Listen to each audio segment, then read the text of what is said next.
যেনে তেনে এটা বস্তু খাই দিয়ক। ভগৱান শিৱৰ অসীম কৃপা আপুনি লাভ কৰিব।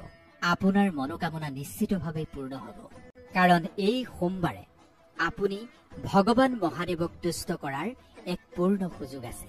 শাওণ মাহৰ প্ৰথমটো সোমবাৰে আপুনি কি কৰিব? শাওণ মাহৰ প্ৰথমটো সোমবাৰে আপুনি কি নকৰিব?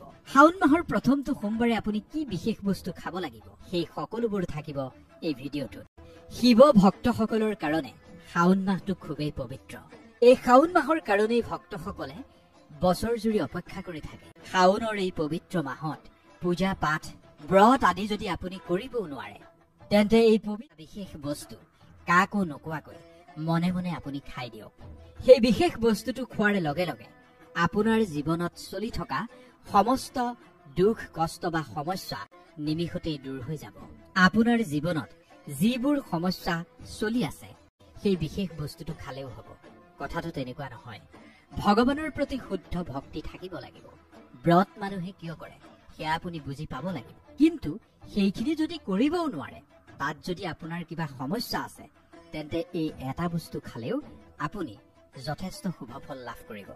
আৰু এটা কথা, আপোনাৰ ঘৰখনত আছে পিতৃদোষ, ৰাহু দোষ, কালসৰ্প দোষ, এই সকলো দোষ খণ্ডন হ'ব। কাৰণ শাওণৰ দৰে পবিত্ৰ মাহৰ বিশেষ গুৰুত্ব আছে। এই মাহটোতেই মানুহে ভগৱান শিৱৰ পৰা অসীম কৃপা লাভ কৰিব পাৰে। কেৱল মনোবাঞ্ছা পূৰণৰ স্বাৰ্থত যদি আপুনি এই বিশেষ বস্তুটো সেৱনো কৰে, তেন্তে ফল জানো আপুনি পাব? শিৱৰ ভক্তিত প্ৰথম বিলীন হৈ লওক, সেই বস্তুটো খোৱাৰ বিষয়ে চিন্তা কৰিব। শাওণ মাহৰ প্ৰতি সোমবাৰৰ এই ব্ৰতৰ বিশেষ গুৰুত্ব আছে, মহত্ব আছে। যদি এই প্ৰতি সোমবাৰে আপুনি শ্ৰদ্ধা ভাৱেৰে ব্ৰত আপুনি ৰাখিব পাৰে, তেন্তে আপোনাৰ সমস্ত মনোকামনা ভগৱান ভোলানাথে পূৰ্ণ কৰিব। ঠিক সেইদৰে শাওণ মাহত এটা বিশেষ বস্তু খালে জীৱনলৈ সুখ শান্তি আৰু সমৃদ্ধি আহে। শাওণৰ তিথি আৰম্ভ হৈছে 11 জুলাই শুকুৰবাৰৰ পৰা আৰু এই তিথি থাকিব 9 আগষ্ট শনিবাৰলৈকে। শাওণ মাহত হেনো সীতাফল ঘৰলৈ অহাটো বহুত বেছি শুভ। বিশ্বাস কৰা হয় ভগৱান ৰামে বনবাসৰ সময়ত মাতৃ সীতাৰ সৈতে এই ফলেই খাইছিল।